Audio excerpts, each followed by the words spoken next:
అందరికీ హాయ్ అండి. ఇది మార్క్ ఏసీ ఇన్వర్టర్ సిరీసు. మనకి ఫ్లిప్‌కార్ట్‌కు సంబంధించినటువంటి ఏసీ ఇన్వర్టర్ మోడల్ అండి ఇది. ఇది మనకి మార్కెట్‌లో చాలా తక్కువ రేట్‌కొచ్చేస్తది ఏసీ. ఈ ఏసీకి సంబంధించిన ఏ ఎర్రర్ కోడ్స్ వస్తాయనేది మనకి దీని మీద మెన్షన్ చేస్తారండి. ఒకసారి మనకి ఫ్రంట్ పెనెల్ అనేది ఈ విధంగా ఓపెన్ చేసుకుంటే మనకి ఇక్కడ లిస్ట్ అయితే ఉంటది. ఇది సరిగ్గా కనిపించలేదు. సో, మీకు తర్వాత దీనికి సంబంధించిన మొత్తం లిస్ట్ కూడా మీకు నేను సైడ్‌న పెడతానండి. ఈ విధంగా ఉంటాయి మనకి ఎర్రర్ కోడ్స్. మనకి ఇన్వర్టర్ సీరీస్ అనేసరికి ప్రతి దానికి ఖచ్చితంగా ఎర్రర్ కోడ్స్ సంబంధించిన లిస్ట్ అయితే ఉంటది. కొన్నిట్లో అయితే ఇండోర్‌లో ఈ విధంగా స్టిక్కర్ అంటిస్తారు. కొన్నిట్లకైతే మనకు అవుట్‌డోర్ యూనిట్‌లో అంటిస్తారండి ఒక స్టిక్కర్‌ని. అవుట్‌డోర్ యూనిట్ పీసీబీ మీద.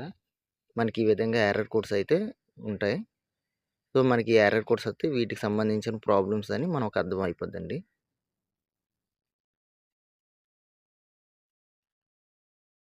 ఈ విధంగా ఉంటాయి. అవి సరిగ్గా కనిపించలేదని మరలా అవి నీట్‌గా ఇంటర్నెట్‌లోనే అయితే తీ తీసుకున్నామండి లిస్టు. సేమ్ లిస్ట్ ఇది.